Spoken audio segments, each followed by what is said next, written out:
Nasa ibang lugar kami, meron kaming tinitignan, biglang binulungan yung mother ko. Nung natapos na yung presentation na pinapanood namin, tinawag niya ako, sabi niya, makikipagkita raw tayo kay Chairman Mao. Ganun ba? Sabi ko, naku, napakalaking karangalan niya. Hindi pangkaraniwan na nakakabisita sa kanya. Sabi nila, aalis tayo kaagad. May nag-aantay na eroplano. Sumakay kami ng eroplano, hindi namin alam kung saan kami dadalhin. Kaya tinitignan namin sa inyong araw, saan ang direksyon namin, ilang oras tayo nagbiyahe, anong takbo ng eroplano, siguro banda rito tayo naglanding. Nasa labas lang ng Beijing ang pinuntahan namin, isang malaking parang compound. Doon namin nakilala si Chairman Mao. Hanggang ngayon, so many years later, mag-50 years na, hindi ko pa rin makalimutan, hindi pa rin ako makapaniwala na nandun ako, tinitignan ko si Chairman Mao. Sabi ko, napakaswerte ko naman masyadong napakalaking bagay sa gitna ng Pilipinas at saka sa China, ay nasama ako. Nagkasundo sila kagad ng mother ko dahil sabi ng mother ko, you are a great leader that is recognized around the world. Sabi niya, no, I'm not a leader, I'm only a teacher. Sabi ng mother ko, me also, I am a teacher. I started my life as a teacher. Yun, mula noon, nagkasundo na sila.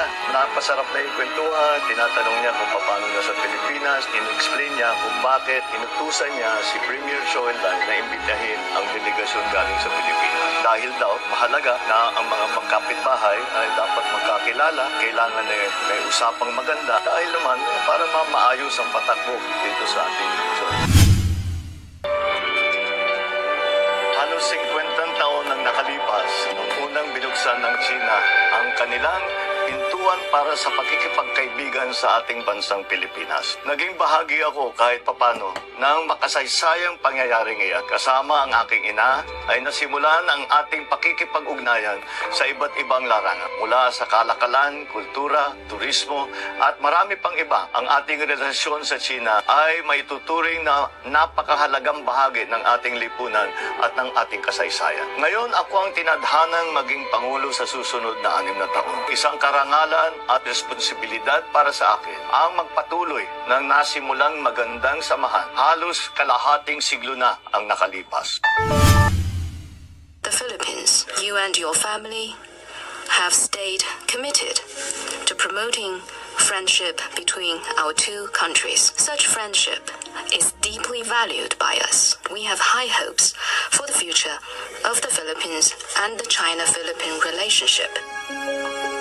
Very gratified for your remembrances of even my little part that I played in the opening of relations between China and the Philippines. It has now become my responsibility, but certainly my privilege, to be able to continue on that legacy, to continue to promote the friendship between China and the Philippines as the economies of the world and the global economy itself changes. It will present to us many new opportunities, and I believe that if we face those challenges together and take advantages of the opportunities together, it would certainly be of mutual benefit to our two countries. Hi guys, magandang araw sa ating lahat. Ito naman pong muli ang inyong lingkod, si DIY KKB Informative. At atin naman pong matutunghayan ngayon ang mga ginagawang magaganda patungkol sa relasyon natin sa ibang bansa. Ito nga po, bumisita nga ang ating Pangulong Bongbong Marcos sa China. So nakikita nyo naman na ang foreign relation na kanyang ginagawa ay para sa ating bansa. So makikita nyo dito kung ano-ano ang kanyang mga ginawa at pagbisita sa bansang China. So nagkasundo naman sila nung panahon na to at tunghayan po natin guys. At bago po tayo magsapol, ako po muna ay magpapasalamat sa ating mga viewers at lalong-lalo na sa ating mga subscriber na patuloy na sumusuporta sa inyong abang lingkod, DIY KKB Informative. At kung gusto nyo mapanood pa yung ibang YouTube video ng ating Pangulong Bongbong Marcos, puntahan nyo lang yung kanyang YouTube channel, Ferdinand Marcos Jr. or Bongbong Marcos Jr. sa kanyang YouTube channel.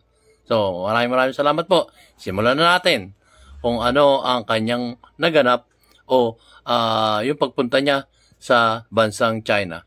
at nakatagpo niya ang ating Prime Minister ng China. Prime Minister nga ba? Sorry. Yung namumuno sa China. So, ito na po guys. Tunghayan na natin.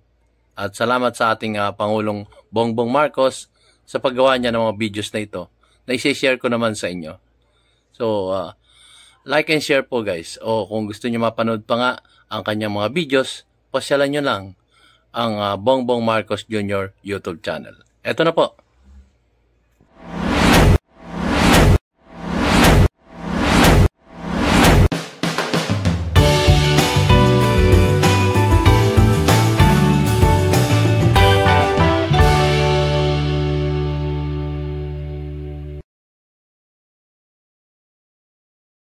Two people and our history have been interlinked for more than 1,000 years.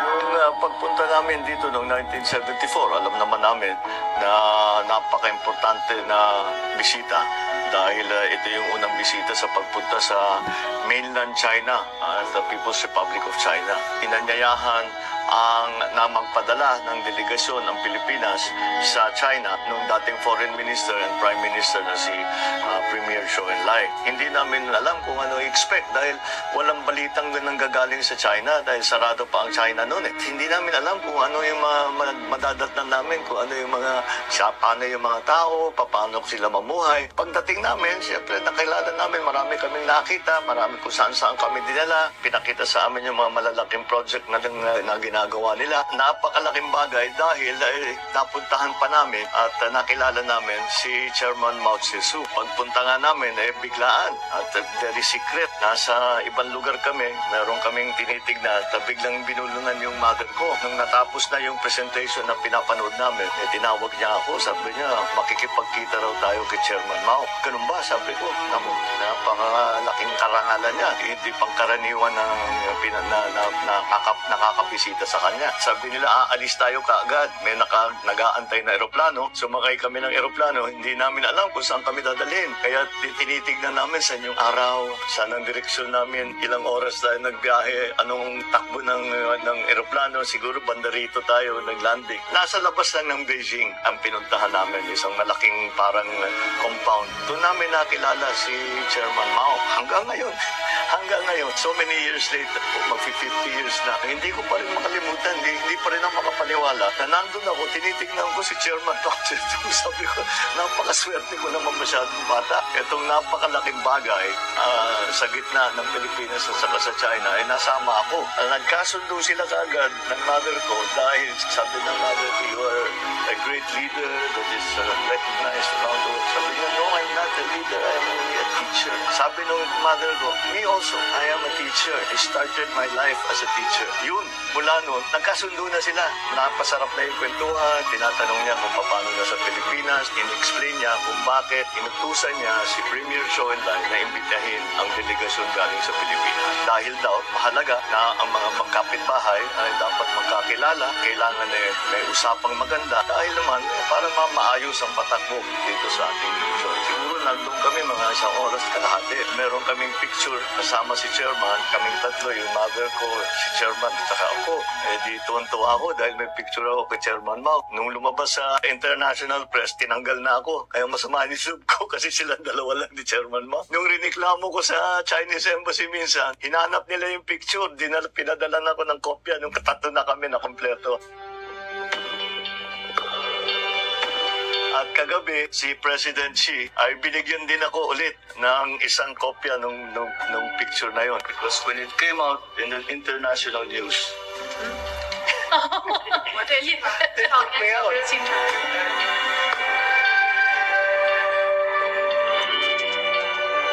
halos 50 taon nang nakalipas nung unang binuksan ng China ang kanilang pintuan para sa pakikipagkaibigan sa ating bansang Pilipinas. Naging bahagi ako kahit papano ng makasaysayang pangyayaring iyan. Kasama ang aking ina ay nasimulan ang ating pakikipag-ugnayan sa iba't ibang larangan. Mula sa kalakalan, kultura, turismo at marami pang iba. Ang ating relasyon sa China ay maituturing na napakahalagang bahagi ng ating lipunan at ng ating kasaysayan. Ngayon ako ang tinadhanang maging Pangulo sa susunod na 6 na taon. Isang karangalan karangalan at responsibilidad para sa akin ang magpatuloy ng nasimulang magandang samahan. Halos kalahating siglo na ang nakalipas.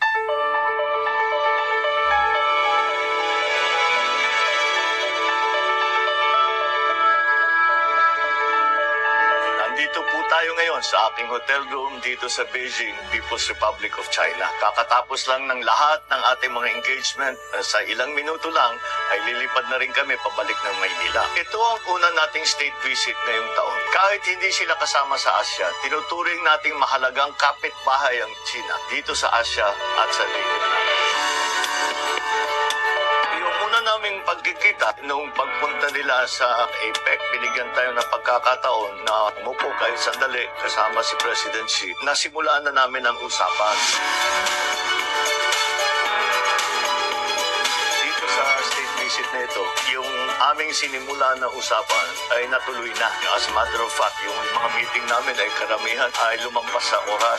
Sinabi ko, sayang naman nandito na ako. Kailangan lahat ng ating kailangan na mapag-usapan ay pag-uusapan ko. At naman si President Xi ay sabi niya talagang lahat na kailangan natin pag-usapan, tapusin natin ngayon para yung ating mga ministers, ang ating mga opisyal sa pamahalaan ay alam na nila ang gagawin nila sa utos nating dalawa. In the half-century that followed, regardless of the changes in and outside the Philippines, you and your family have stayed committed to promoting friendship between our two countries. Such friendship is deeply valued by us. We have high hopes for the future of the Philippines and the China-Philippine relationship. Very gratified for your remembrances of even my little part that I played in the opening of relations between China and the Philippines. It has now become my responsibility, but certainly my privilege, to be able to continue on that legacy, to continue to promote the friendship between China and the Philippines. As the economies of the world and the global economy itself changes, it will present to us many new opportunities, and I believe that if we face those challenges together and take advantages of the opportunities together, it would certainly be of mutual benefit to our two countries. Lagi kong sinasabi na ang pakikipag-ugnayan sa ibang bansa ay dapat gawin sa sari-saring larangan o aspeto.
Ating polisiya sa pakikitungo sa lahat ng mga bansa, hindi lang ang China. Laging tandaan, sa ating pakikipagtulungan, tuloy-tuloy ang pagpapangon. Yun. So, yun guys. At natunghayan nyo na ang aking mumunting video. Galing po ito kay Bongbong Marcos Jr. sa kanyang YouTube channel at ang kanyang anak na si Congressman Sandro Marcos ay siya ang tagapag video. So courtesy po ito ni Congressman Sandro Marcos. Maraming salamat po sa inyong mag-ama at inyong ginawa itong video na to na makabuluhan sa mga manunod natin, lalo-lalo na sa 31 million na bumoto sa ating Pangulong Bongbong Marcos Jr. So, napakaganda naman ang kanyang mga ginagawa at nasaksihan nyo naman napakinggan nyo ang kanyang mga sinambit dito sa kanyang YouTube channel, Bongbong Marcos Jr.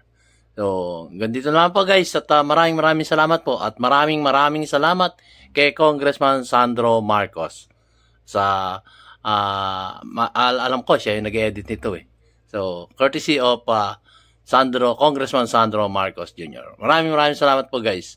Maraming salamat po sa mga viewers at lalong-lalo sa aking mga subscriber na patuloy na sumusuporta sa inyong abang lingkod, DIY KKB Informative. So, see you on my next vlog guys. Thank you so much to all.